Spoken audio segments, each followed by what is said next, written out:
Uhuru. Uhuru, welcome everyone. Thank you for tuning in to White Solidarity with Black Power Live, monthly event hosted by the African People's Solidarity Committee. The title of today's program is Investing in Black Power, Not Gentrification. And we'll be talking about the Reparations Investment Company, the latest initiative of the Black Power Blueprint here in St. Louis, Missouri, on the front lines of the anti-colonial struggle. My name is Jesse Neville, and I am proud to be a member of the African People's Solidarity Committee, which is under the leadership of the African People's Socialist Party, and also honored to be the chair of our mass organization, the Uhuru Solidarity Movement. Uhuru means freedom in Swahili. And I want to salute our leadership, Chairman Omali Yashatela, the leader, founder, and chairman of the African People's Socialist Party. All of the understandings that we put out today come from the leadership of the chairman and African internationalism. And I want to salute Deputy Chair Ona Zené Yashatela, who has put on the ground the chairman's vision of the Black Power Blueprint, dual and contending power in the hands of the African working class, who leads more than 50 economic institutions of the African People's Socialist Party. And I want to salute our chairwoman, Penny Hess, the chair of the African People's Solidarity Committee, who we will have the honor to hear from in just a few moments. The African People's Socialist Party formed APSC in 1976, 50 years ago, with the mandate to organize other white people to build the movement of reparations and genuine solidarity with the liberation of African people. So we are now marking 50 years of organizing for white solidarity with Black power under the leadership of the African Revolution. Today's event will be able to see a presentation made by Deputy Chair Ona Zené Yashatela at a recent mass meeting of the Uhuru Solidarity Movement on why the Uhuru movement under Deputy Chair's leadership created the Reparations Investment Company. And then we'll be able to hear a presentation and discussion with our chairwoman, Penny Hess, and comrades who work on the committee of building the Reparations Investment Company to talk about how the work is going on the ground in St. Louis. So before we get started, if you're tuning in on YouTube, make sure you like, subscribe to get alerts every time we go live or post a new video. If you're tuning in on Facebook, please share this live stream with friends. Go share this live stream right now in 10 groups on Facebook and help get the word out and drive more people to participate in this discussion tonight, this incredibly critical, urgent, and important discussion that we'll be having tonight. Let us know in the comments where you're tuning in from. We will have a question and answer session later in the program, so please take notes as we go through the program tonight. You can put your questions in the comments on YouTube or Facebook or in the Q&A feature on Zoom. We've got chat moderators that are going to capture those questions and make sure they get to us so that our presenters can address them tonight. And last but not least, I want to let people know that this event is a fundraiser for the Uhuru Solidarity Movement, the national headquarters of APSC and USM. This is a beautiful, historic organizing center located on the south side of St. Louis. We meet people all the time who tell us they found out about the Uhuru Solidarity Movement because they drove past that big banner on the front of the building that says Unity Through Reparations. The building is owned by Black Star Industries, and we have the goal tonight to raise at least $500. So let's go ahead and make that goal before we even get to the first presentation. Go to apscuhuru.org/donate and make your contribution today. So now I want to welcome Chairwoman Penny Hess, who was present 50 years ago when Chairman Omali Yashatela held the first founding conference of the African People's Solidarity Committee in the fall of 1976. Chairwoman Penny was there. She has been there. She is here today ever since as a cadre member and the leader of the African People's Solidarity Committee. And in 2001, Chairwoman Penny Hess, under the leadership of the party, wrote and published the groundbreaking book. We consider this essential reading for all members of the Solidarity Movement, for all white people, really, Overturning the Culture of Violence, which goes into the complicity, the participation of white people in the assaults, the violence, the colonial terror against African and oppressed peoples, and shows us the way forward. So without any further ado, Uhuru, let's welcome Chairwoman Penny Hess. Uhuru. Uhuru. Uhuru, Jesse, Uhuru, everybody that's here. Really want to salute all of you for participating in this important event tonight. I'm very excited about it. And I just want to say that, just as an overview, I want to say a few things because we see crisis deepening in the world. And this is why it is more important than ever to be investing in Black power, not gentrification, and to really support the building of the Reparations Investment Company led by the African People's Socialist Party and specifically the office of the deputy chair, Zené Yashatela. So as Jesse said, the African People's Solidarity Committee is the organization of white people under the leadership of the African People's Socialist Party that is fighting for the liberation of Africa and African people everywhere, wherever they have been dispersed throughout the world. And and also in that the party fights for the liberation of all oppressed and colonized peoples and are very close to the struggles of people of Venezuela, people of Iran. The chairman has always stood with all anti-colonial struggles around the world for the last 50 years. And it's an honor to be in the African People's Solidarity Committee. So I really want to say we're the only organization like this, by the way. There is really no other organization of white people sent with a mandate to go into the white community to organize for reparations based on the understanding that the system is built on the assault on Africa, on the theft of all of the wealth of Africa, the stolen labor of African people, the stolen freedom of African people, the genocide of the indigenous people, and the colonization of the majority of the people on the planet Earth. And that's something that we always have to keep in front of us. We can't forget that because white people, we have a tendency to want to put ourselves in the center of everything, to see ourselves as the saviors, the ones that are rational, and all of these things that are as far from the truth as can be, as possible.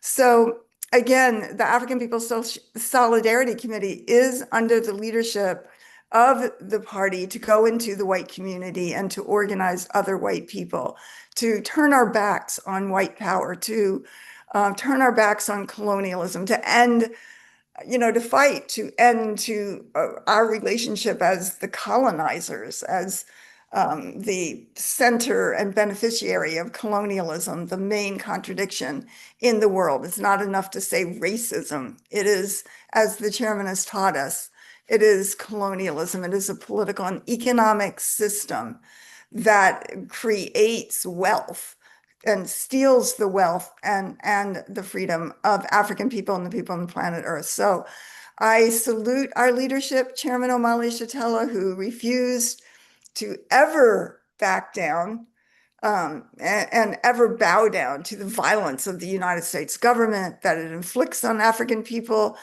And the chairman has given us the formula for white people to become part of humanity, to jump off this pedestal and to be able to rectify our parasitic relationship as the colonizers. And the tool for this is the chairman's political theory of African internationalism, which lets us see the world as it really is, not as we want it to be. It is a scientific political theory of an understanding of the world through the eyes of African people and oppressed people, as the chairman said, who sit on the hot stove, not those who are watching the oppressed sit on the hot stove. So I also want to salute our leadership, Deputy Chair Zené Yashatela, who leads the economic front of the party, and showing the work of Deputy Chair is like concretely putting on the ground and sort of carrying out the political understanding and statement of the chairman that theory without practice is dead. And that, as the deputy chair always says, the political and the economic are one. They have to go together. This is not about words And it's not about just doing something just to do it. This is about a political organization, African people with a strategy to win their liberation, to win and liberate Africa and the return of all their stolen resources.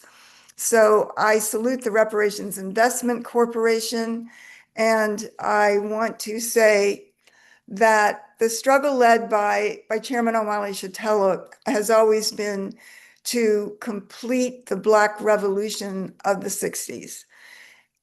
Something that no one else has ever taken on or aspired to. I mean, this is a momentous task because it was the Black Revolution of the 60s that shook this foundation, shook the system to its very foundations, and that that was the leadership for all progressive change and everything that has come about since then. And the chairman has fought every day for the total liberation of Africa, and he was the first to set the goal more than 40 years ago to make reparations a household word.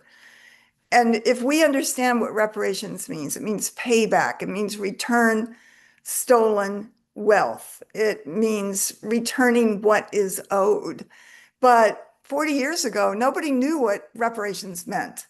That wasn't a word in common parlance at all. There had been Africans over the years, the decades prior to that, some of whom had worked for reparations to African people, but it wasn't a common everyday demand, which it certainly is today. And the chairman's goal was to take the reparations demand and put it into the hands of the African working class to recognize that the right of African people to demand what belongs to them.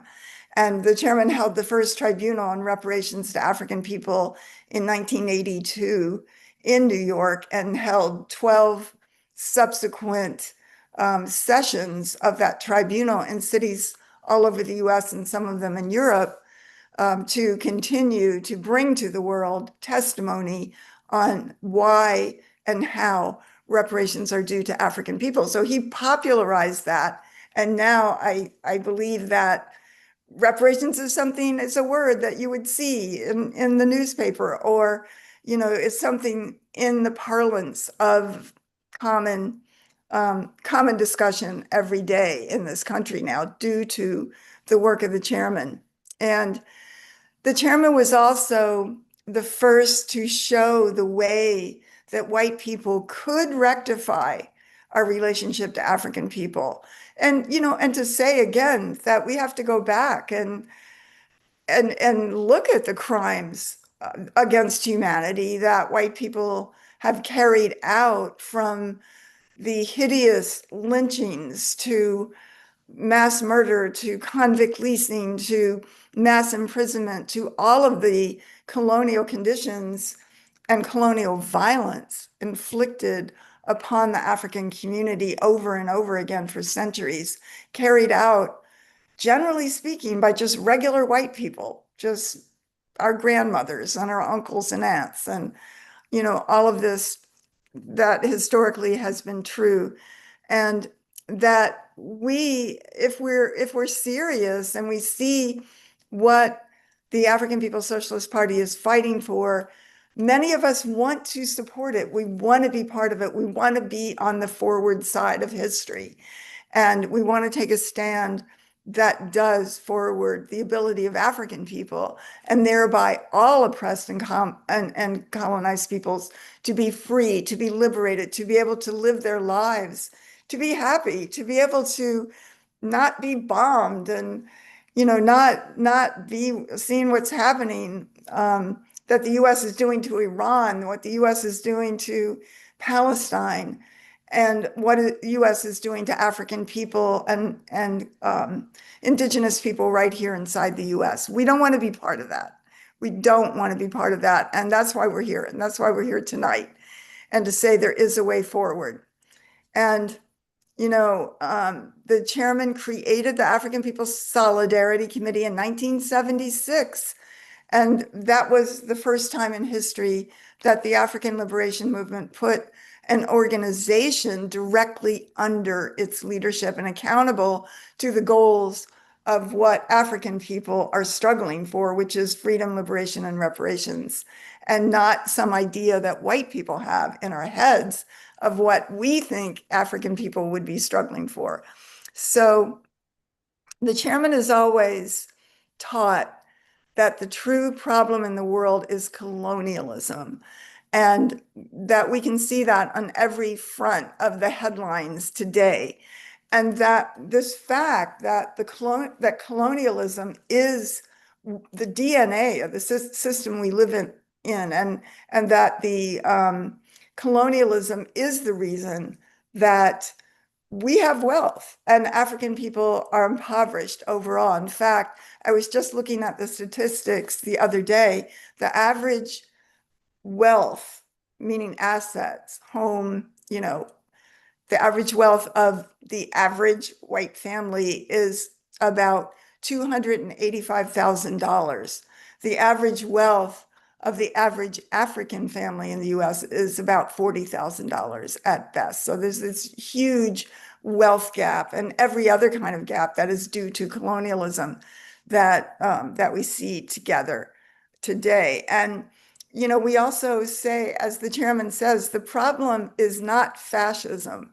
The chairman defines that fascism is when white people begin to experience a little bit of what African and colonized people experienced every day. When we get like a taste of what colonialism means, then we say, oh, there's fascism in the world. But when African people are shot down by the police, or we see mass imprisonment, or any of the conditions that African people are facing, white people aren't out there saying, oh, that's fascism. They're not saying that, because the reality is the colonialism, as the chairman says, is taken as the norm. We see it as normal. We just take it for granted. And that's why, I salute the chairman so profoundly for forcing us to look at this truth that colonialism is the foundation upon which we sit. And we want to change that. We don't want to be, as I said, we don't want to be the enemies of the people on the planet Earth. So, currently, and just to say this really quickly, that we see that the Iranian people today are setting the terms for the US. The US can't defeat the people of Iran. They are in a stranglehold in the Strait of Hormuz. That the US, they've set the terms. The Iranians have set the terms for this negotiation that's supposed to be going on. As the chairman said, they come late to the negotiations with the US. They come in with a swag. They're just very confident and have the leading role. And, they know that they have the ability to close the Strait of Hormuz, which they have been doing it, and that seriously impacts and affects the US economy.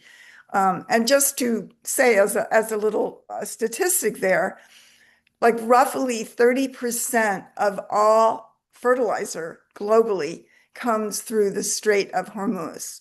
And that's for nitrogen-based fertilizers specifically.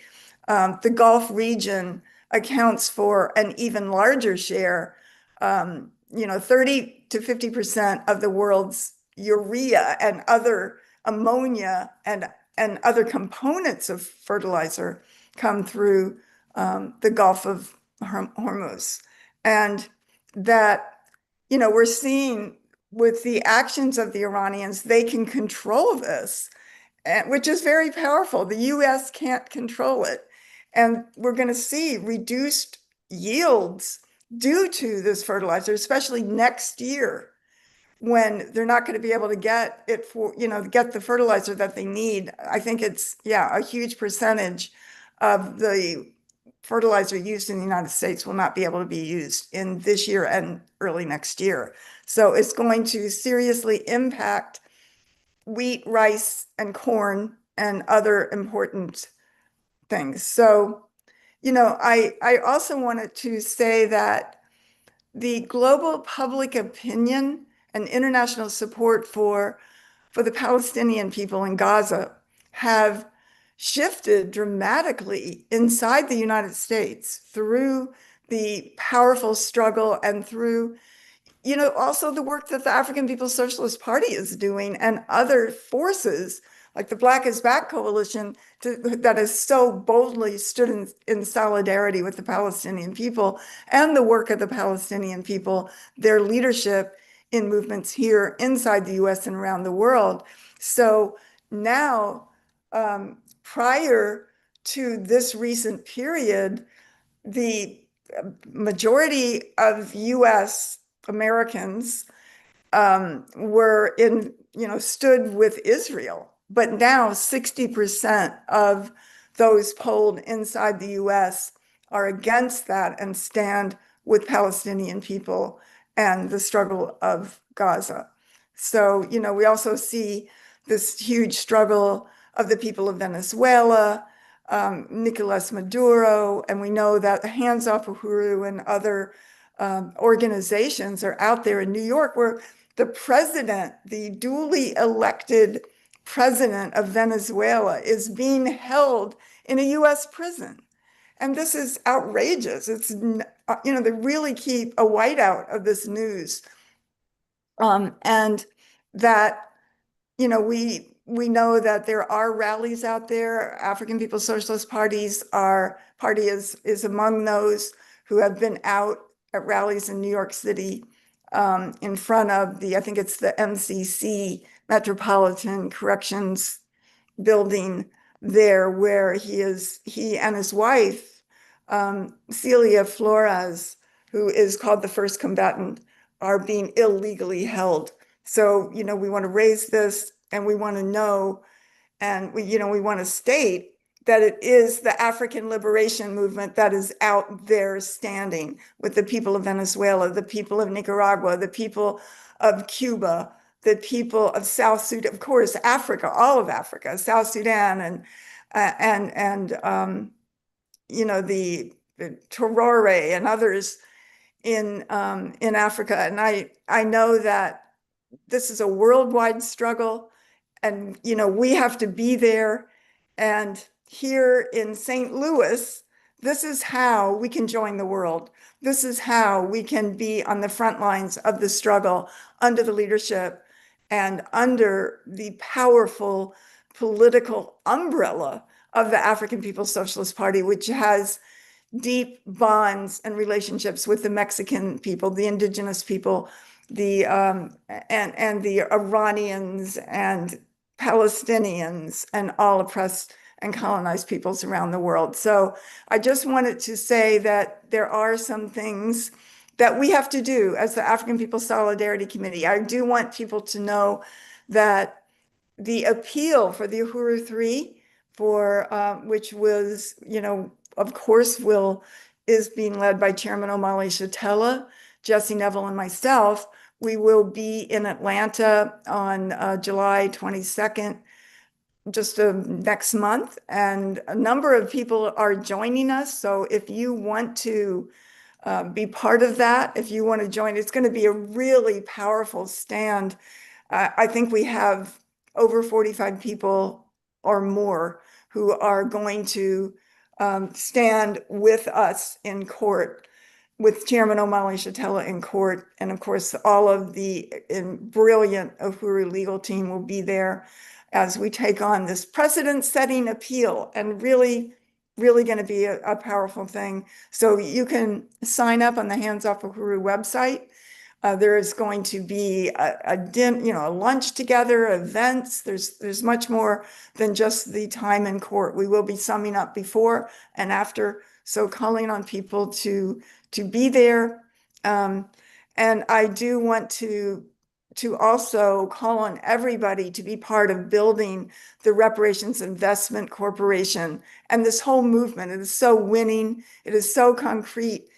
It's such a easy way to raise reparations because it is, people can see, oh, okay, these buildings are going up, this work is happening, and so many people want to be part of doing the work and also donating it to it. So we want this movement to be bigger and bigger, and we want to continue to build white reparations, this whole movement to African people. We want to raise the resources, and we will be talking about the fact that the Reparations in Action radio show and podcast are going to be coming back, and we're really excited about that on Black Power Media, and other ways that you will be able to access that. And then finally, want to say that the grand opening of the Uhuru Bakery Cafe here in St. Louis, a momentous occasion, because this city tried to do everything possible to maintain the food apartheid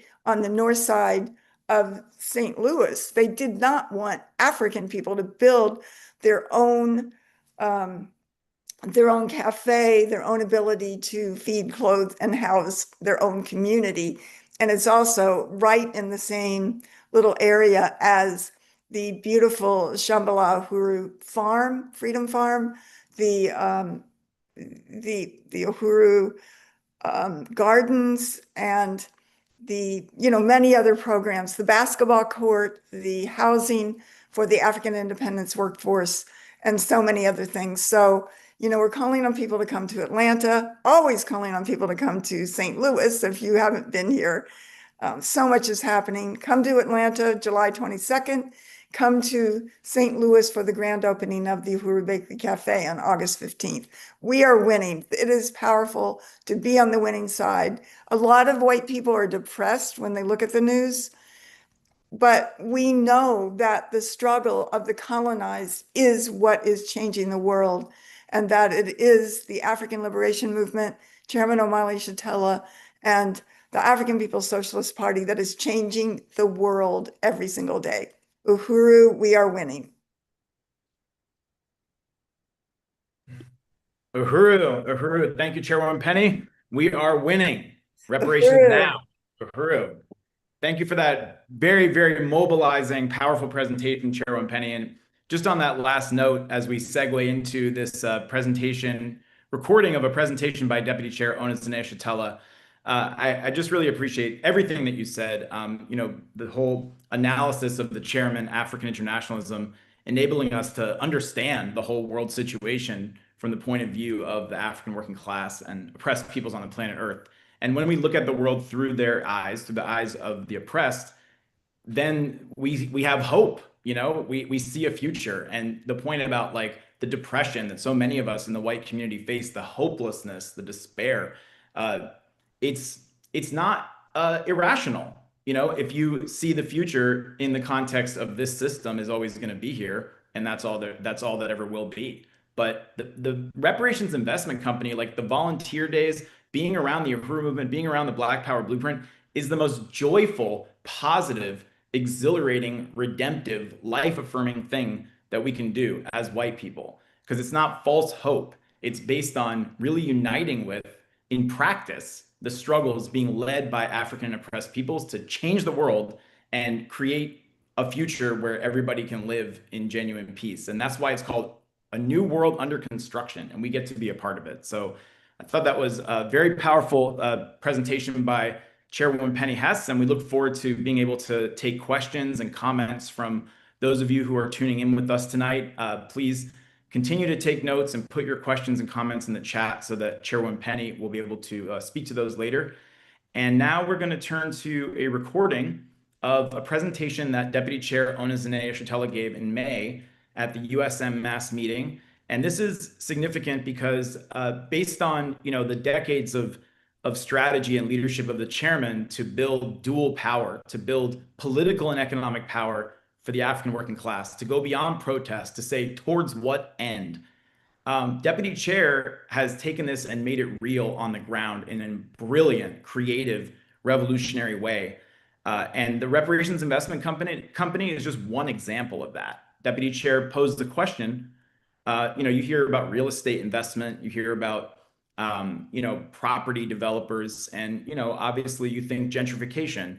And Deputy Chair said, well, what if you could invest in reverse gentrification, in the Black community having control of their neighborhoods, of the property, of the development in their own hands? And that's where this concept came from. So we're very honored to have been assigned by the party to coordinate this under Deputy Chair's leadership and to explain the Reparations Investment Company straight from the source. We go now to a presentation by Deputy Chair Zené Yashatela. I just really want to thank USM for inviting me to this meeting today. And I just want to say, really, really that reparation is really, it's swag. It's an attitude that we have to have. And the one question that I would have is, and you can put in the chat, do you believe African people deserve reparations? Because if you believe that, then this is going to be an easy one for you to participate in. And yeah, so I just want to start off by saying that. So you can just put in the chat, or you can just wait till I get done with my presentation. Do you really believe that African people deserve reparations? If you believe that and you have that attitude and that swag, then you're in the right place. I want to acknowledge some of the strongest, revolutionary leaders in our movement. Of course, Chairwoman Penny and Chair Jesse, who are still, fighting the U.S. government as a who are three.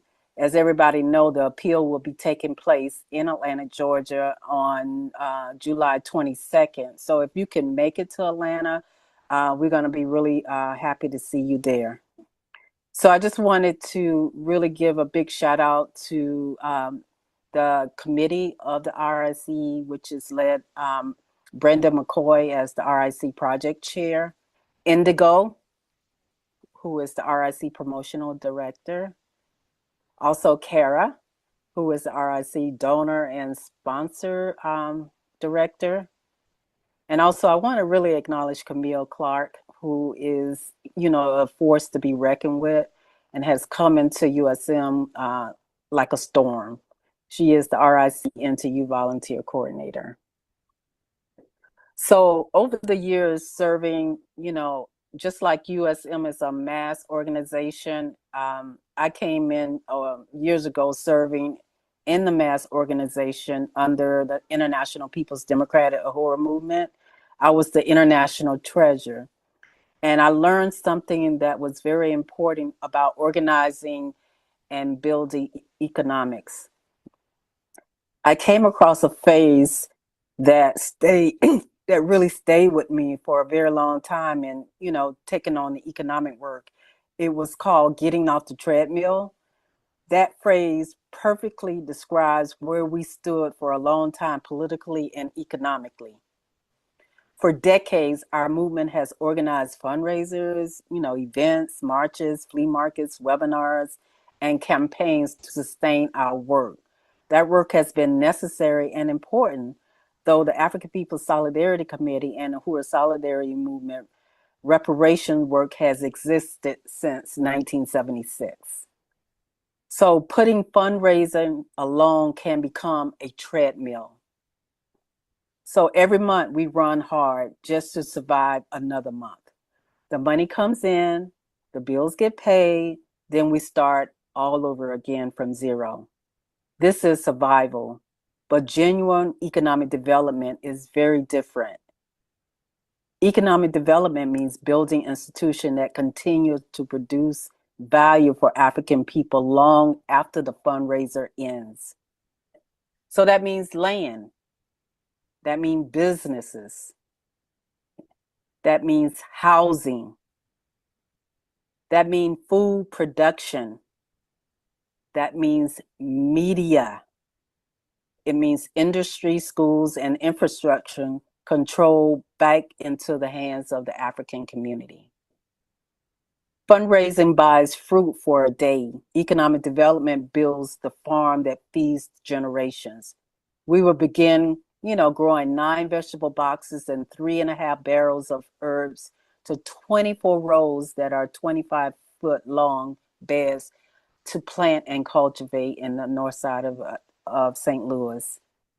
The long-term goal is to reduce dependency on endless fundraising by building income-generating African institutions that strengthen economic sovereignty and self-determination. That is why we're calling on people to support the development of the Reparations Investment Company that transforms solidarity into real infrastructure. As this matters, especially now as African community face displacement, gentrification across this country, especially right here in the north side of St. Louis. When African people own bakeries, cafes, housing, farms, schools, media, and businesses, we create economic anchors that protect our community from removal and instability. Ownership becomes a defense against gentrification and displacement. The goal is not to prepare African neighborhoods for somebody else's prosperity. The goal is to build African economic power for the people already there. So we want development without displacement, ownership without eviction, reparations, not replacement.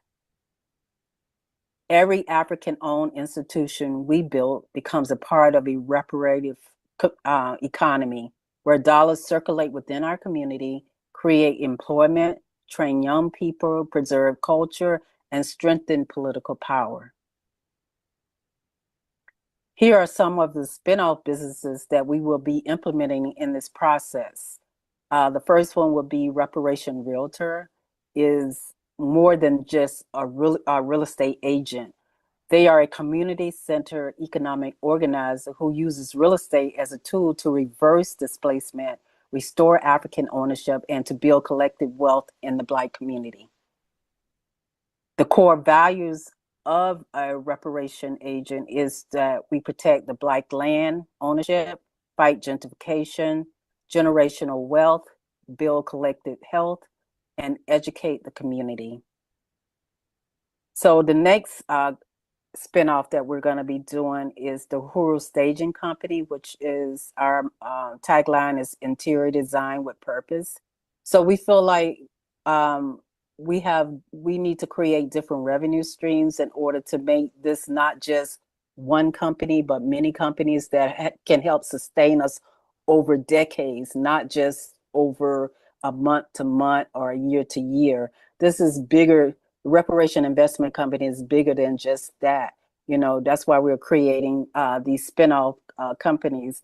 And a Uhuru Staging Company, in my view, goes right along with what we're doing.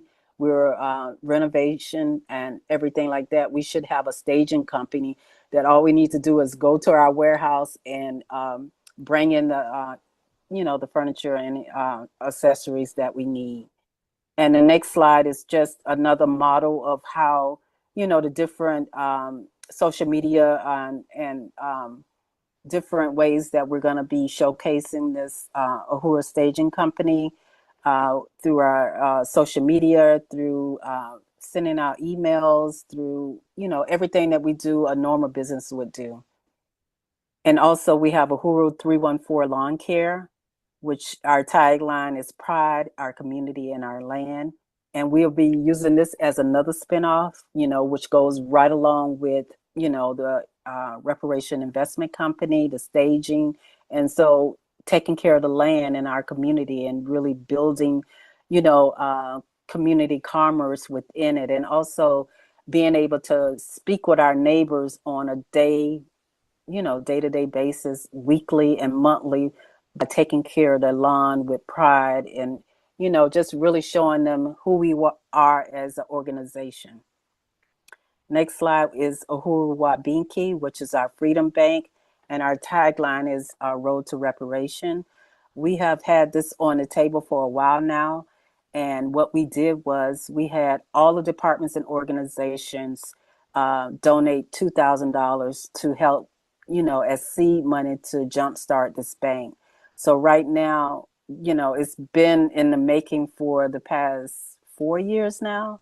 And I think we have about $30,000. And the goal is to just be able to help organizations within our, within the Uhuru movement. Maybe somebody wants to buy a truck for, the for the landscaping business. They need a small loan, to help move that forward. We'll be able to do that through Uhuru Wabinki, through the same way if they were going to the bank, but, they fill out an application, they pay a small interest fee, and they have a timeline to return that money back, into the fund, because it is a fund that we want to use for every department and organization, so they can, whatever they might need at the time to help them move forward with advancing, annual, NPDOM, or whatever, USM, whatever the department is that participated in this particular endeavor. So this also raises the question, what role can white people play in reparations? The role is not leadership or control. The role is material solidarity and accountability. So reparation is not charity. Charity keeps power in the hands of the giver.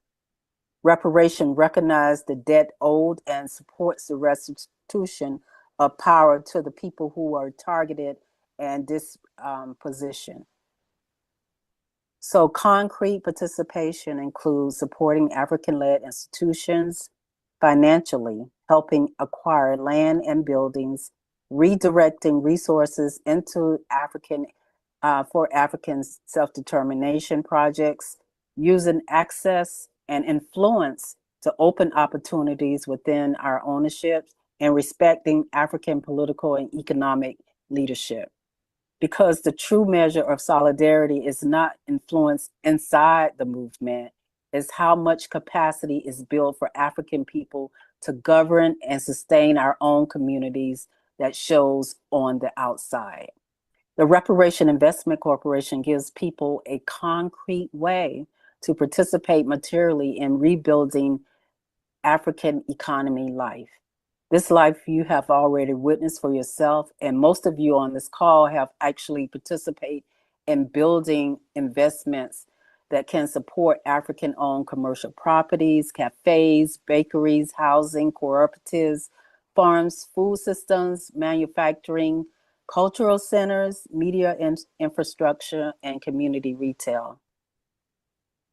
We also want to be strategically in our fight against gentrification by acquiring and renovating properties through what the city is providing as well. So a lot of the properties in St. Louis that we have obtained have been obtained by some of the programs that the city has launched that we have taken advantage of.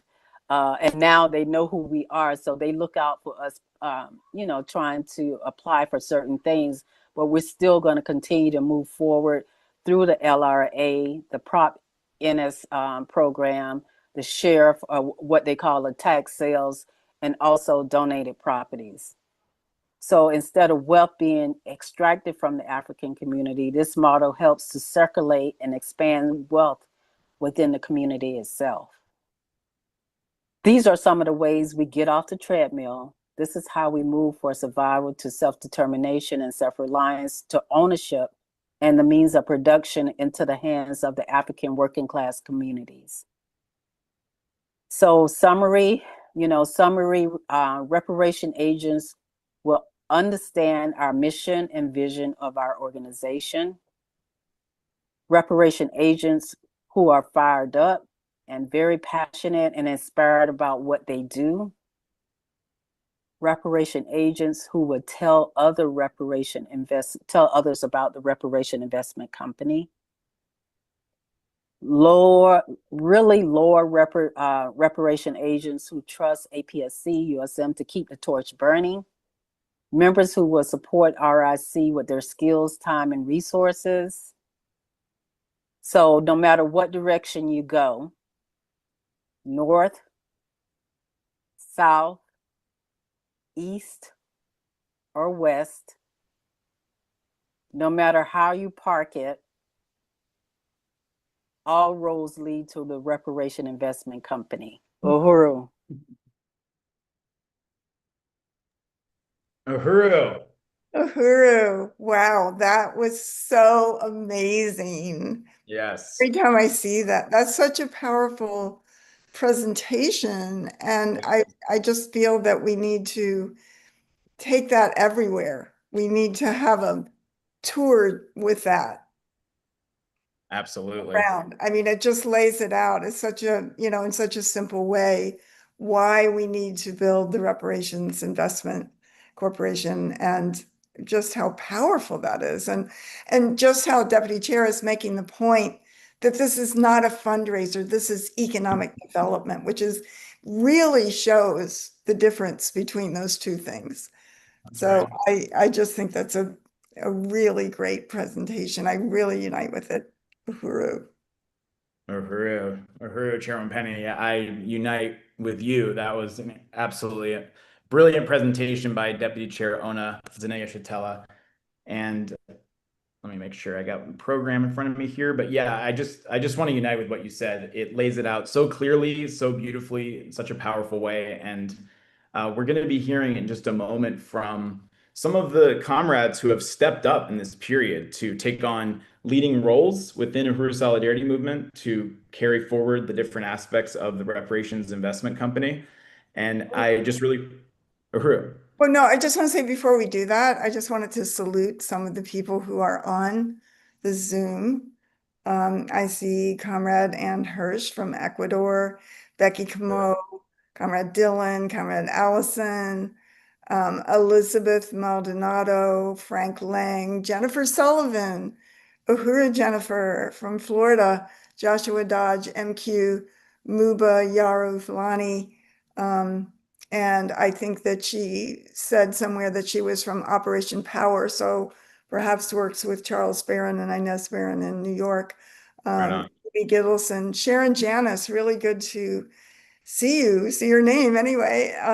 And just really want to salute you and all the great work in St. Pete.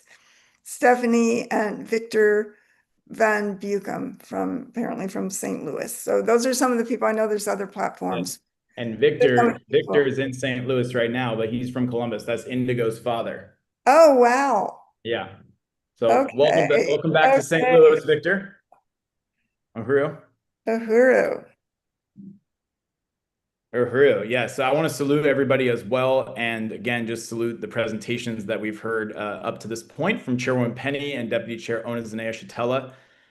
We're going to bring up some slides now to talk about the implementation of this incredible vision that Deputy Chair has presented with the Reparations Investment Company and opportunities for you all to get involved. We have several different teams, committees, volunteer opportunities for people to jump in and be a part of wherever you're located. And that is something people throughout the world have their eyes on North St. Louis as the front lines of the struggle against colonialism and for Black power and African self-determination. So these are some updates that we wanted to provide on the work of the Reparations Investment Company. And our slogan is, as we know, a new world under construction. We want to salute our leadership, without which none of this would be possible. Chairman Omali Yashatela and Deputy Chair Ona Zené Yashatela. And again, salute Chairwoman Penny Hess, who under the leadership of the party has been instrumental in carrying out the party strategy and the chairman's goal to make reparations a household word. So the Reparations Investment Company and the work to win this question of reparations on an even deeper level is a continuation of a 50-year-long process that Deputy Chair opened her presentation by saying, do you believe that African people deserve reparations? More white people will say yes to that question today than 10 years ago, 20 years ago, 30 years ago, 40 years ago, 50 years ago. And that is because of the work by the party, including through its strategy, the African People Solidarity Committee. So yes, and as we know, this program is part of the Black Power Blueprint, and it's an extension of the work that the Black Power Blueprint has been doing for about 10 years in St. Louis. And we can skip through these because Deputy Chair already laid all of this out. You know what RIC is all about: reparations-driven community development. One thing I'll say about you can go to the next slide. Thank you, comrade. revitalizing North St. Louis without gentrification, without displacement. This is so incredibly important. And we might not have time to talk about it in detail tonight. I know it's something that we have talked about in other events. The whole situation in St. Louis with the tornado that hit last year that caused immense devastation in the north side. But the chairman always made the point that the devastation didn't start with the tornado. Now, a year later, the city of St. Louis just passed some decision to use this so-called money from the Rams settlement fund, less than half of it being allocated towards repairs of the damage done on the north side, and even less than that actually going towards any meaningful recovery work. So the real work that's happening to rebuild the north side, not just out of the devastation of the tornado, but out of the devastation of generations of colonial assaults on the African community, is the Black Power blueprint, the Uhuru movement, the Reparations Investment Company. Next slide.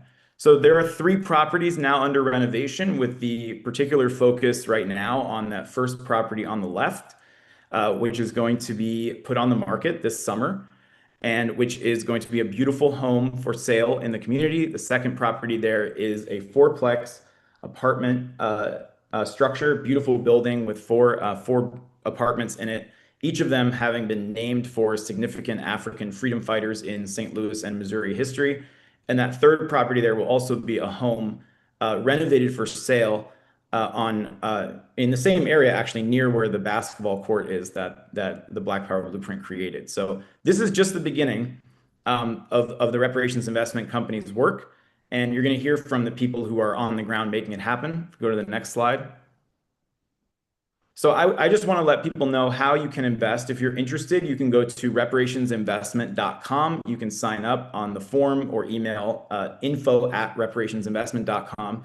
But this program is open to people to actually literally invest in African self-determination with a minimum investment of $2,500 for a minimum of 1 year and a return of 7.5% simple annual interest. And this really goes to the question that Chairwoman Penny was just referencing from Deputy Chair's presentation, that this is beyond fundraising. This is, as Deputy Chair said, this is about turning solidarity and reparations into an actual infrastructure, a component of the independent African economy. So this is an incredible opportunity to make an investment in something beyond just a financial return, but an exponentially profound and positive social impact that ripples, onward from the moment that you make your investment. Next slide. Uhuru.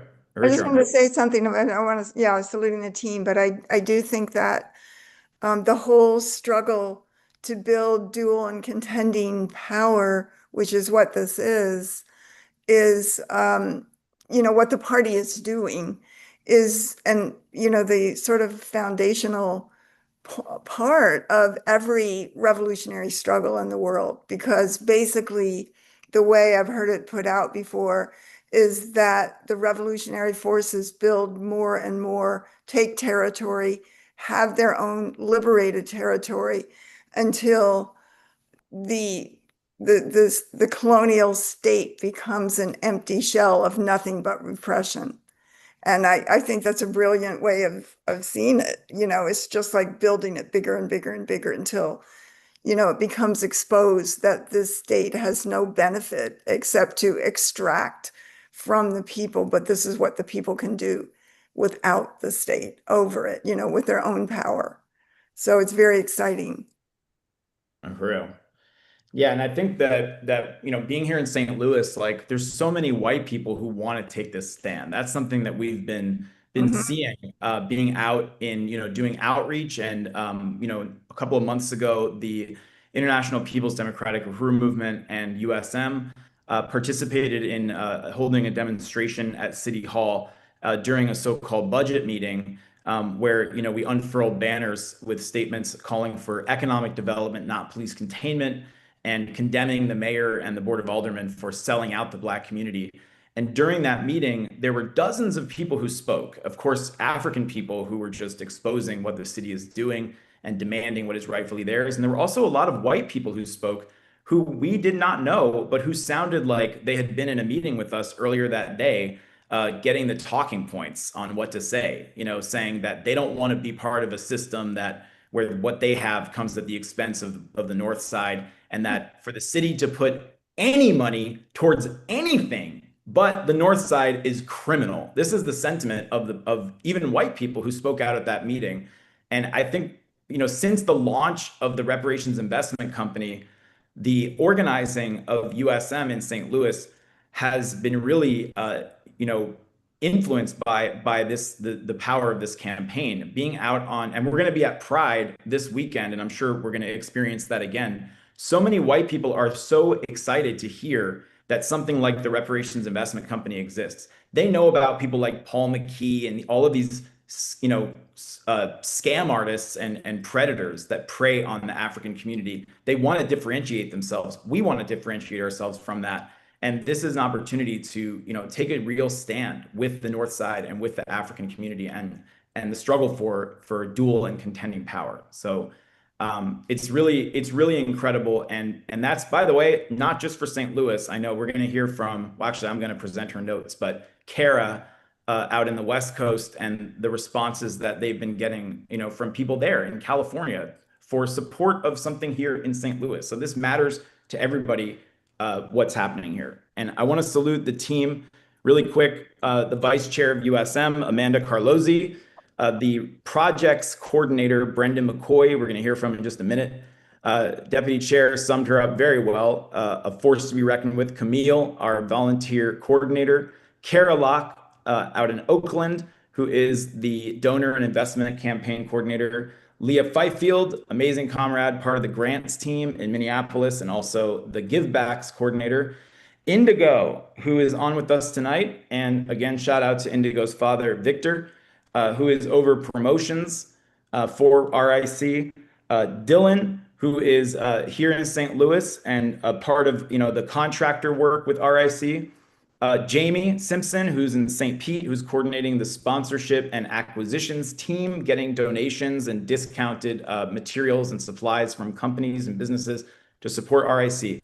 Wendy Snyder in Oakland, California, who's over the community outreach work nationally with the Donor Investment Campaign Committee, and also our Western Regional Coordinator. And I should mention, Jamie is also our Southern Regional Coordinator. Then we have Comrade Virginia Wilson, who's the project director for the projects team and the national membership chair of USM. Peter Roderick, amazing consultant on everything contractor related. He's in Tacoma. And of course, Janet Van Fleet, who is part of Kara's committee, the donor and investment team. Redbeard, who's on the sponsorship and acquisitions team. Johan, who's an incredibly important part of that team as well in St. Petersburg. And this is not everyone. There are people on, literally, I'm looking at your names right now, who play such an important role in this. Anne, Becky, of course, SG Alley, Ruby, Nathan, Stephanie, Victor as well, and other people that weren't able to be on or maybe are tuning in from other locations as well. So we can go to the next slide. So here we go. Let's hear from Brendan McCoy himself, the chair of the RIC Projects Committee. Uhuru, Brendan. Uhuru. Thank you, Chair Jesse. And I want to salute you and Chairwoman Penny for hosting this incredible webinar. And of course, salute to President Zené Yashatela for being on. It's always incredible hearing her describe, this vision that she has. And I really want to urge anyone who's on here tonight to join RIC and some way or another become an investor, become a volunteer, just be a part of this. This is something, have the honor of just projecting, being a part of projecting this vision onto the world. Something like it's the most rewarding work you can be a part of, in my mind, something that you're going to be proud of to have participated in for the rest of your life. And of course, salute to Chairman Omali Yashatela, who started all of this. So next slide, we'll talk a little bit about the projects team and some of the work that we've been doing. So RIC partners with licensed contractors, construction teams, and development groups. This is Angel from Elliott Construction, who has been an absolute delight to work with. Yeah, fantastic, doing incredible work and super responsive to any questions we have, and just fantastic. I cannot salute Angel and his team enough. So, next slide. Okay, and here's just some updated pictures of some of our incredible contractors that we have working with us, doing some fantastic work. You can see them. There was a section of that wall in that picture in the top left that was kind of bowed out, and Angel's team took care of that. It looks brand new now and just perfect. Took them one day. They leveled the steps out front, made them look really nice, in the tuck pointing, as well as you can see in that bottom middle picture, they were getting ready to lay concrete around the house to stop any water from getting into the basement. And then we also have Dwayne's team working on the HVAC in those two pictures on the right. So shout out to them. Next slide. And then you can see some of the work. Here's like some of those things completed. The progress that has been made in this place is, it's starting to, really look like a house, and the outside's looking beautiful. Now that's that side I was talking about. It looks, perfect now. And then you can also see that concrete path done, some of the electric and HVAC work. And then the middle bottom picture is actually some work that was done by one of our volunteers. I really want to shout out Mac. So you can see in the bottom right picture, that ductwork. That's what that ductwork looked like in the middle picture, but Mac was able to patch it and, make it smooth and just perfect. So next slide. And these are like, some of the volunteers we've been getting have been, incredibly talented. We're getting more and more skilled people, to be a part of our volunteer days and take on some more high level work, which is, that's the goal.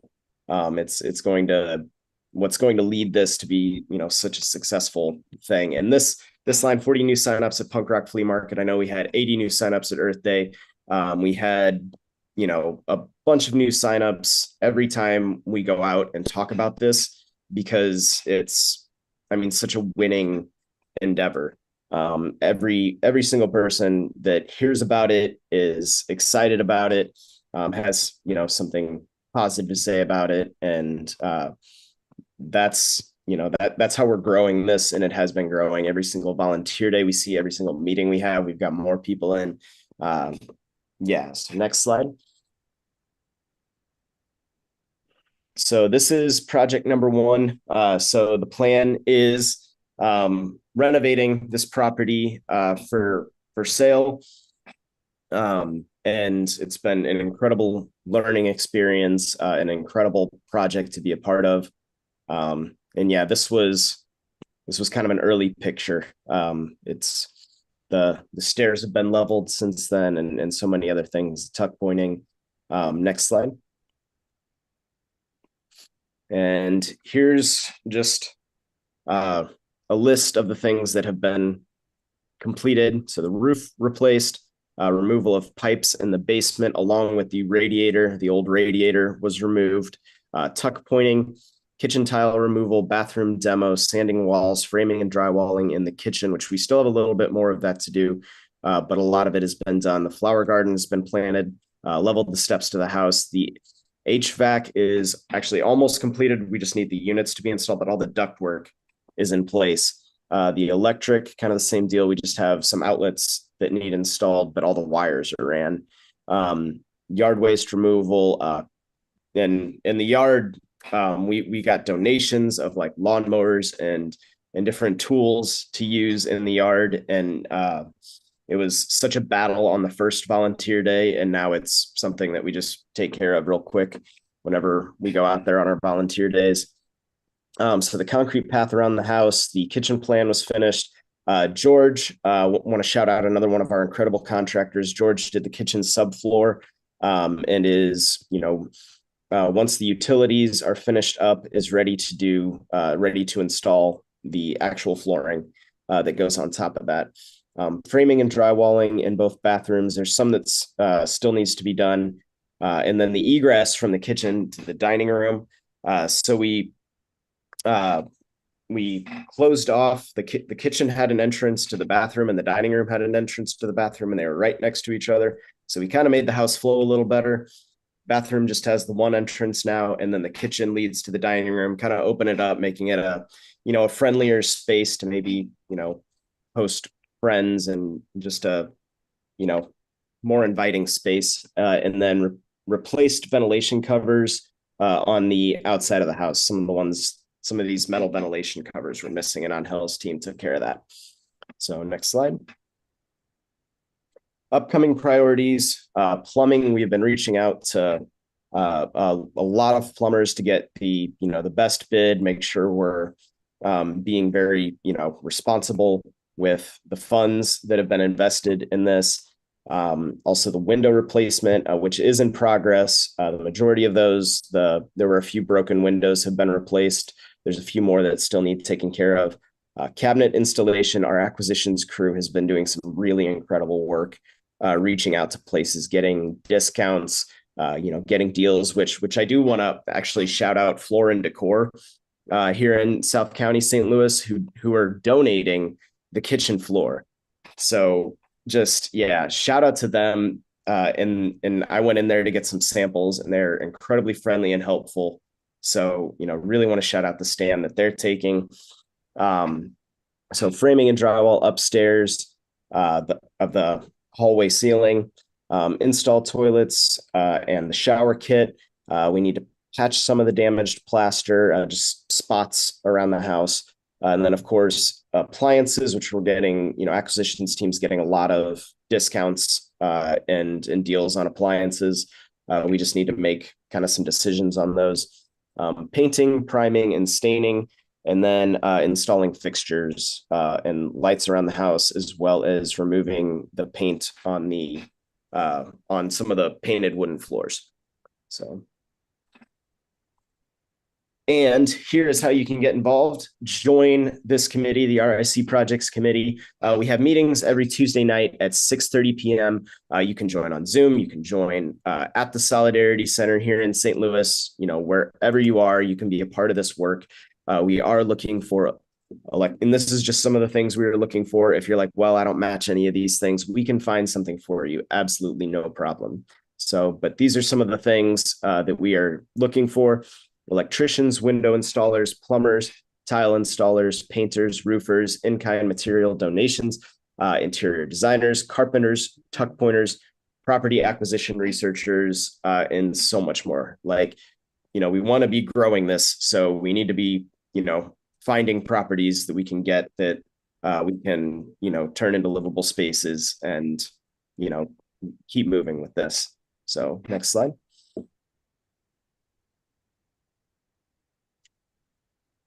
Okay. Oh, am I shooting this over to someone else now? Yeah. So Huru. But yeah, thank you all. Really want to encourage anyone to reach out to us, put it in the comments or something if you want to be a part of that team. So Huru. Awesome. Thank you so much, Brendan. Very, very exciting report. And we're going to hear from the promotions chair, Comrade Indigo. Uhuru. Everyone, my name is Indigo. I am proud and honored to be a member of the African People's Solidarity Committee under the leadership of the African People's Socialist Party. I am the Uhuru Solidarity Movement's National Secretary and the Reparations Investment Company Promotions and Outreach Coordinator. I'm excited to be here in St. Louis again, the city of African resistance and the headquarters of the Solidarity Movement, and making plans to move here to be here full time. Just very excited about that. I want to salute my leadership and our leadership, Chairman Amali Yashatela, Deputy Chair Zené, Chairwoman Penny, Chair Jesse, and also our RIC Projects Chair Brendan, and we can go. And I also just want to appreciate all of the volunteers with the RIC Promotions and Outreach Committee. Everyone, as I have here: Frank, Caitlin, Ashton, Virginia, Johan, Dylan, Diane, Wendy, Jamie, Camille, Kara, Wendy, Chair Jesse, and there's more people also. Everyone who has contributed to the promotions. So thank you so much. We can go to the next slide. I am very excited to announce, for anyone who hasn't heard yet, that we are officially launching our reparationsinvestment.com website, which is amazing. It's an incredible, place people can go and learn what it means to invest in reparations and get involved in the new world that is under construction, led by the African working class. So yeah, I encourage everyone to go there and check it out. There's many ways to get involved, including volunteering, partnering, donating, investing, and just joining, being a part of the Reparations Investment Company. Highly recommend it. I want to appreciate Dylan and Chair Jesse, anyone else who had contributed to this website. And I also just say, if you are a web developer or have interest in this area, we definitely are interested in continuing to build that team. So you are welcome to reach out to us about that. We can go to the next slide. So I can announce that we have made great progress on a comprehensive booklet about what the Reparations Investment Company is and what it means to be an investor or donor for the RIC. I really appreciate Kara, Wendy, and those who contributed to helping us get to the point to make this booklet possible. It's a really great insight into everything that this is about, and all the specifics, the things that are to come, including all the amazing spin-off businesses, companies, and like organizations that are connected with the Reparations Investment Company. Something I'm just very excited about also to see and be part of helping to make happen. We are beginning the process of calling for reparations volunteers through various platforms and networks, including LinkedIn, which we encourage you to connect with us on now. You can find the Reparations Investment Company there. We have a new page, and we're going to be posting some things there, and you can connect with us. And if especially if you are someone who wants to be involved in the work, we encourage you to connect there, and you can even say that it's somewhere that you have experience, you're volunteering, you're contributing to. We can do that sort of thing. It's part of what is how we can get involved in being professional reparations activists, and continuing to spread the word out there through this platform, as well as other platforms. So we're also going to be launching Facebook, Instagram, TikTok, and a couple others. So look out for those. That'll be coming very shortly. And we're prioritizing those things, as well as a monthly newsletter for the Reparations Investment Company to keep everyone informed here throughout the country and throughout the world on this incredible transformative institution, and part of extension of the Black Power Blueprint.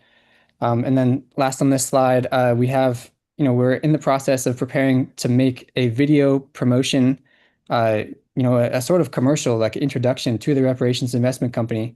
And there's going to be many of these. So if you are someone who is a video editor or producer or wants to help make videos for the Reparations Investment Company, definitely let us know. We'd be happy to have you. It's super exciting. There's so many ways, to help get the word out. So we can go to the next slide. As I have listed here, a lot of opportunities, things that are connected with the Promotions and Outreach Committee.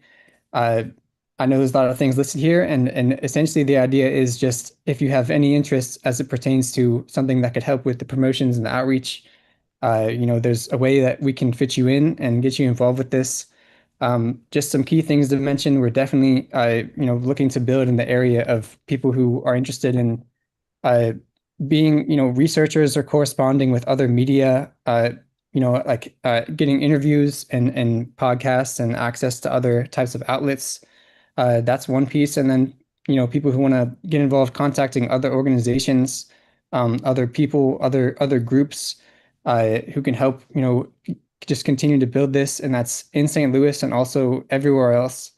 All those things, just writers, as I said before, social media specialists, graphic designers.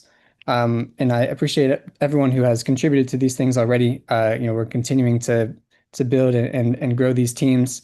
And then, so event and fundraiser coordinators is another one. That's an important piece. And just one thing, it's not listed on here, but I can definitely say that we will be having press conferences that are focused on the Reparations Investment Company and showing the progress and those things. You're going to see us more and more going live to show the updates and everything that's happening. So you can definitely look out for those things. And we can go to the next slide. So I'll just say, build the Reparations Investment Company. A new world is under construction, and we invite you to join the Promotions and Outreach Committee. You can contact us at promotions@reparationsinvestment.com, or you can let us know in the chat, and we will be happy to follow up with you. And just really appreciate everyone who's helping to make this possible, and appreciate our leadership. So forward, and thank you so much. Uhuru. Uhuru, thank you so much, Comrade Indigo. Thank you for that great report. And before we go to the next report, we just want to give a few quick thank yous to people who are donating right now to this webinar to support the Uhuru Solidarity Center, which is Black Power in Whiteface on the South Side. It's the Black Power blueprint extending itself into South St. Louis across the Del Mar Divide. So we want to thank Lisa in Minneapolis for a $100 contribution tonight. Uhuru. We want to thank Sharon in Largo for a $50 donation tonight. Uhuru, Sharon. We want to thank Allison in St. Louis for a $50 donation. Uhuru. Ruby in St. Louis, $25. Camille in St. Louis, $50. Becky in Minneapolis, $50. MQ, $30. Uhuru. Chairwoman Penny Hess, $100. MQ, once again, $20. Uhuru MQ. And Brendan, $25. So that means we have raised, wait, really? Wow. Is that, I'm gonna trust the math here. That means we have raised $500. So let's keep going. Let's exceed our goal tonight. You can continue to contribute at apscuhuru.org/donate to support the work of the African People's Solidarity Committee and the Uhuru Solidarity Center right here in St. Louis, the headquarters of the Uhuru movement, and on the South Side, the headquarters of White Solidarity with Black Power. Uhuru. Next slide. So now I will be bringing up our extraordinary N2U Uhuru Volunteer Coordinator, Camille, to talk about the great work happening with the volunteer recruitment campaign and mobilization campaign of the Reparations Investment Company. Uhuru, Camille. Uhuru, comrades. I am exactly who Jesse said I am. I'm Camille, and I am here to salute the amazing RIC volunteers who have come out and done some incredible work, whether they were in town visiting family, whether they met us at a market, at the farmer's market, and then 24 hours later were on the ground with us, making painting happening, paint stripping, doing yard work outside, and the joy that all of the volunteers bring, whether they are skilled or unskilled. And to be clear, when we say unskilled, that just means like you don't have like a certification in something. But all of our volunteers have been so intelligent and thoughtful and really capable of doing amazing work. So it has been truly a joy to work with all of them. Next slide. So far, we have had over 7 successful on-site volunteer work days. We have done everything from unsticking windows that have been painted shut to sanding walls, painting primer on said walls, as well as, ongoing maintenance of yard, communicating with neighbors who come by and are like, so we see you working, what's happening? We're like, we're the RIC, we work with the Uhuru House. And they're like, oh my gosh, yes, the Uhuru House. So really a staple in the community. So salute to all of the leadership of the APSP for their vision. They are truly known in the community and really appreciated. And we have some amazing volunteer work days coming up. So next slide. We have a USM kind of RIC open meeting July 1st. That is happening at 6:30 p.m. And that's at the Solidarity Center pictured here, as well as on Zoom. And this is a great way to learn more information, get involved, find the role that you think is going to work best for you, whether that's helping with promotions, helping the projects happen, organizing volunteers, contacting companies for acquisitions and donations. Those are Sundays, but yes, thank you for adjusting that date. That said Wednesday. My bad, guys. Yes, and then the volunteer days, as Jesse so helpfully updated, is still July 5th, but that's a Sunday from 1 to 5 p.m. Central Time, which is a little later than we normally do. But that's what's going to work for everyone that week. And then July 12th, Sunday at our normal time, 9 a.m. to 1 p.m. We've got some paint stripping to do. We've got more painting to do for priming. We've got some really great work removing paint from floors. It's a trend here in St. Louis to just paint everything, and we're like, why? It was beautiful underneath. So really highlighting the beauty of the property and saluting with the APSP. So next slide, question mark. All right, that's what I got. Thank you so much, Camille. Looking forward to the next volunteer days. And I just want to join you as we bring this to a close. And I'm going to present on Kara's behalf. She couldn't be with us tonight, but I'm going to present her report really quick. But I just want to join you in saluting the volunteers. They are absolutely amazing.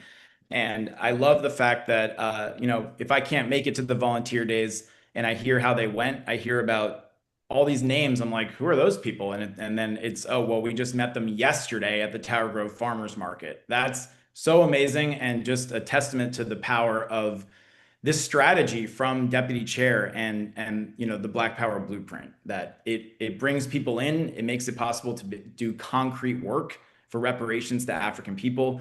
And some of those volunteers are going to be out at the Pride booth with us this weekend, signing people up and doing, in turn, recruiting volunteers themselves. So this is really, really exciting work. And last but not least, I want to salute our absolutely incredible coordinator of the donor and investment campaign, Kara Locke.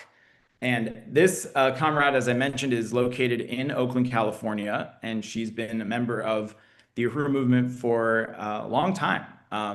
Just a stalwart comrade in the Solidarity movement. And she is heading up the campaign to win donors and investors for the work of RIC. And you can be a part of her committee. And it is a great committee. By the way, I just want to invite everybody, if you are not already coming to the Tuesday night meetings of the Reparations Investment Company organizing committees, to put it in the chat or email us and let us know that you'd like to be a part of it. Because the way those meetings are done is there's a collective overview in the beginning where we study from the Office of Deputy Chair's political report that was presented at the plenary in April. And then there's 3 breakout sessions. So these 3 main committees that you just heard about, the projects committee, the promotions and outreach committee, and then the one I'm about to tell you about, the donor campaign, go into separate Zoom breakout sessions and then come back at the end for a collective summation. And it's very dynamic. Deputy Chair came to one of our meetings a few weeks ago, and that was really exciting. And she was in actually the Kara's breakout session. So Deputy Chair had a huge impact on the report we're about to hear as well. So go to the next slide.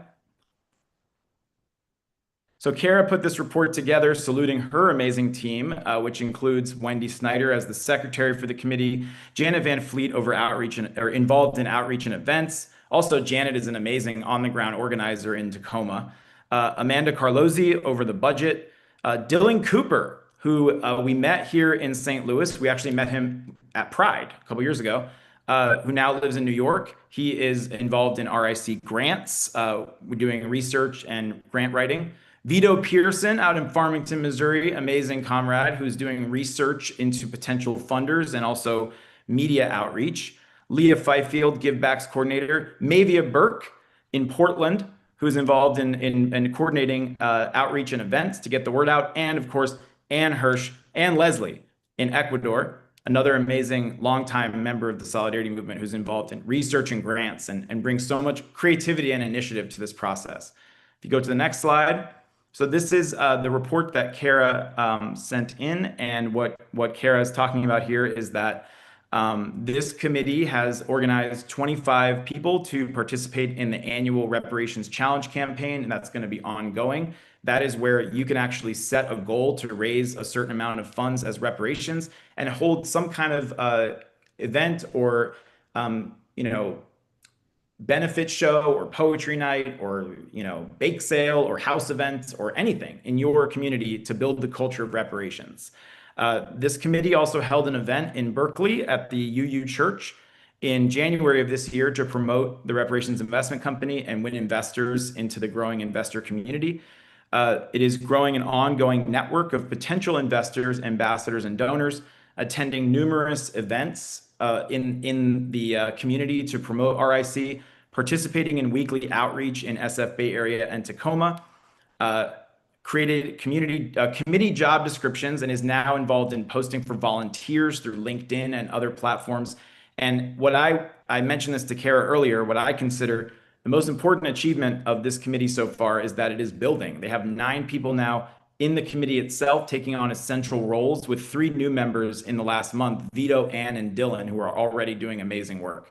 And the most exciting thing that this committee is doing at this very moment is creating the RIC donor and investor booklet, which is going to be a beautiful 20-page booklet that can be used to approach potential supporters, donors, investors, partners, collaborators with the RIC. And we want to give a huge special thank you to Deputy Chair for being in the meeting and making it possible for us to work with an incredible graphic designer, Francis, in Nigeria, who has worked with the Black Power Blueprint over the past period and does beautiful work, who is going to be working with us on producing this booklet. It's in production right now and is expected to be ready to go to print by early July.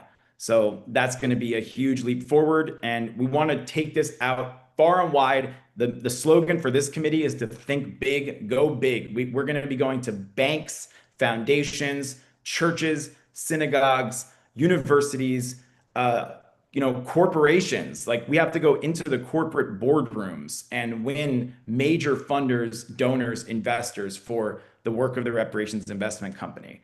So this is a great committee to be a part of. You can be a part of all of these committees. Let us know in the chat or email info@reparationsinvestment.com.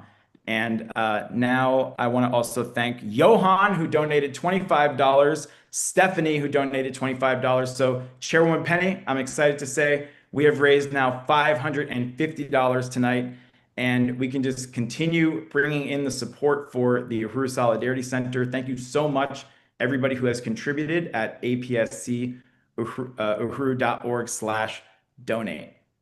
So now we want to just take a moment to acknowledge where people are tuning in from. Wait, I'm in the wrong section. Okay, before I do that, this is another incredibly important way to take action right now. Join the African People's Solidarity Committee. And I just want to say this was the most important decision I've made in my life. I joined the African People's Solidarity Committee in 2011, about a year after I got involved with the Uhuru Solidarity Movement. And it has been an absolutely profound experience every single day since then to be in the party's cadre organization of white solidarity with Black power. It's it's an absolutely powerful and transformative experience. So I really encourage people who are out there, who are on the fence, to go ahead and do it. Now's the time to do it. Look at the world. Remember what Chairwoman Penny taught us in the beginning of this meeting. Look at the whole world situation. Now is the time to take your stand, to say, yes, I'm going to go all the way and be a part of this revolution and see it through to victory for African and all oppressed peoples and humanity itself. So if you go to apscuhuru.org/join and fill out the form, you will hear from someone from the membership office within 24 hours, and we'll get you started on a new member process. It's an amazing process, a program, a training, political education, study, practical work, experience doing the work and getting feedback and leadership from a sponsor who works with you, contributing your skills, your strengths to the mission of winning millions in reparations, billions in reparations, and building a huge and strong movement of white solidarity with Black power under the leadership of the party. So this is the time. Let's bring in everything that is owed to African people, that was stolen from African people for hundreds of years, into the hands of the African Revolution. That's what it means to join APSC. And there are 3 comrades who are now coming into the process of joining APSC. So if you, and they know who they are. So if you are not one of them, you should become the 4th, 5th, 6th, and so on, new members of APSC by going to apscuhuru.org/join and get started today. Uhuru. So, okay, now before we take some questions, we want to thank the people who are tuning in. We've got comrades joining from New York City, Spring Hill, Columbus, Ohio, St. Louis, Newcastle, Pennsylvania, Largo, Florida, Oakland, California, and Jefferson City, Missouri, as well as on YouTube in Louisville, Kentucky, St. Louis, Facebook, Arizona, Mesa, Arizona, Toronto. I'm not sure if on Facebook, if the Arizona viewer is Paula, but if so, shout out to Paula. If not, thank you for being on with us from Arizona tonight, and to everybody else who's tuning in. So from Zoom, we have the following comments. Secretary General Allison Haney says, salute the chairman, Deputy Chair Ona Zené, and Chairwoman Penny, and Chair Jesse, and all the amazing comrades carrying out powerful reparations work, building a new world, and challenging colonialism. And Uhuru, Indigo, and Victor back in St. Louis. Right on. And then on Zoom, Frank says, I can help with RIC social media. Awesome. Right on. Thank you so much, Frank. So I don't know if we have any other comments or questions. I know people are just saluting all of the work happening and the leadership of the party. So we'll give it another minute to see if any questions come in. But Chairwoman Penny, was there anything else you wanted to say before we move it forward? Uhuru. Well, this has been a really powerful event, and I want to salute the Uhuru Solidarity Movement and all the work to build the Reparations Investment Company, and really salute that informational PowerPoint that put out all, everything that's happening. And I just wanted to thank everybody for the powerful donations. Our Solidarity Center is one of the old buildings of St. Louis, and these old buildings need a lot of care. So we appreciate all the resources that are put in to help us maintain that. And I also wanted to say that there was just in the last maybe 15 minutes or half hour, two very, very, very strong earthquakes in Venezuela. And I know that Hands Off Uhuru has some very, strong comrades and members on the Latin America front of the Hands Off Uhuru. So just hoping everybody is okay, but it's a 7.2 and 7.5. And those are very, very strong. And the pictures look like incredible devastation. So I just wanted to say that, and but that we are winning, and the Black Power Blueprint is the way forward, and really appreciate everybody who's been part of this tonight. Uhuru. Uhuru, Uhuru. Thank you for that update on that situation, Chairwoman Penny, and for your statement as well. And let me see, before I go to the announcements, if any other comments or questions have come in. So, okay, well, I just want to let people know, once again, want to thank Lisa, Sharon, Allison, Ruby, Camille, Becky, MQ, Chairwoman Penny, Brendan, Johan, and Stephanie for contributing. We surpassed our goal tonight. We raised $550. And if you're watching this and it's no longer live, but you're watching the recording on YouTube or Facebook or some other platform, you can still donate. You can still contribute by going to apscuhuru.org/donate and support the work of APSC, support the Uhuru Solidarity Center. So I'm going to go to announcements, and this is not an announcement, but I just want to reiterate, if you have not read the books of Chairman Omali Yashatela or the book Overturning the Culture of Violence by Chairwoman Penny Hess, go to burningspear.store, I think it is, and get a copy of each of them as soon as possible. This is absolutely essential reading.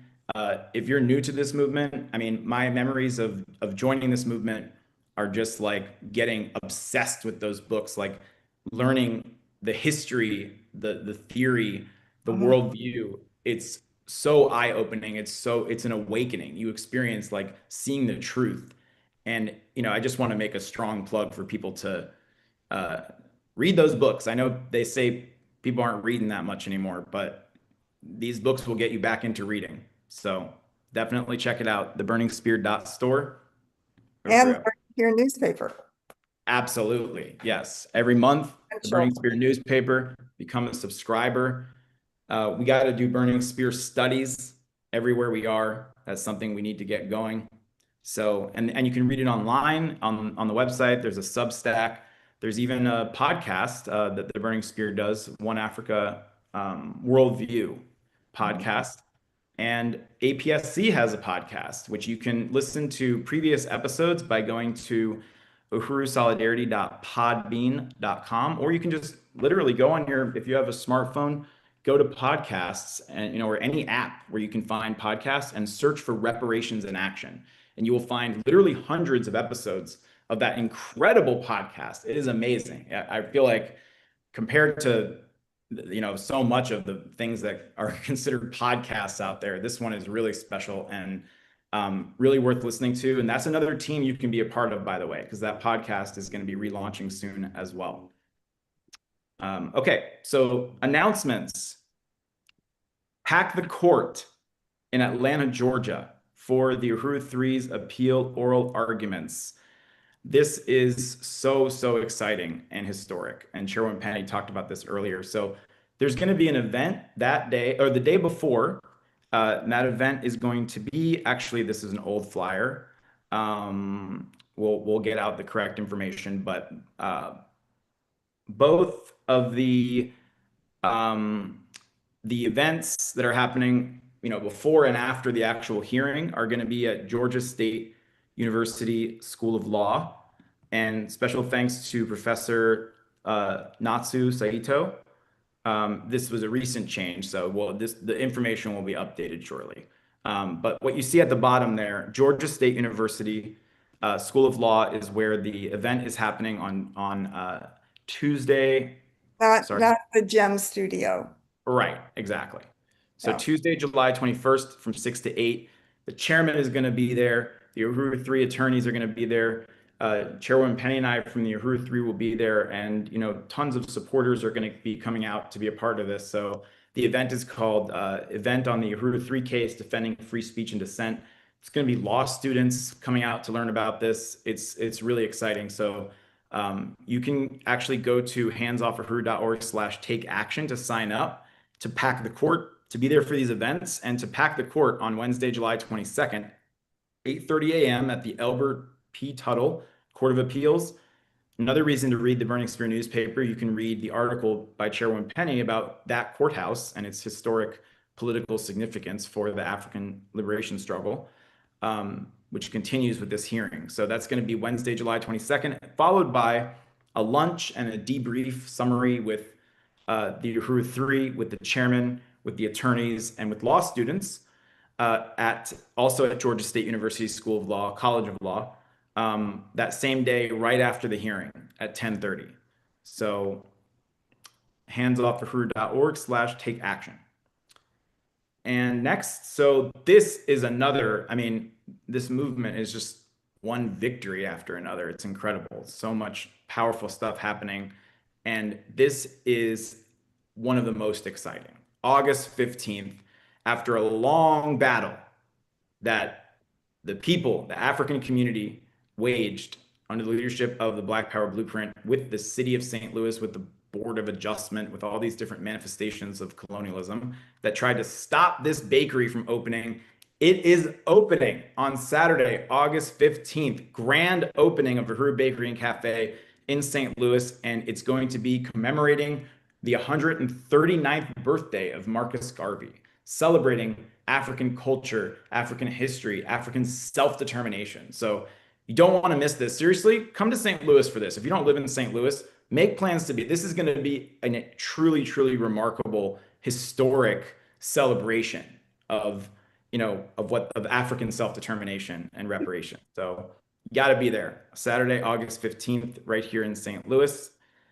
And you can stay tuned to theburningspear.com/events for more information. And last but not least, now is the time to order bundles of the July issue of the Burning Spear newspaper, the most effective tool we have as organizers when we go out in the community, as you can see from these pictures with Jamie, Wendy, and Redbeard out there with the Burning Spear, walking up to a white person, somebody you've never met before, and within 30 seconds, you're having the deepest conversation you could possibly have about reparations, colonialism, our stance as the colonizers. That's what the Burning Spear makes possible. So again, it's an incredible resource, and it's the longest running African revolutionary newspaper in existence. So you can become a subscriber, go to theburningspear.store, and a reminder that you can find resources if you're nervous about going out and selling the spear or getting the spear distributed.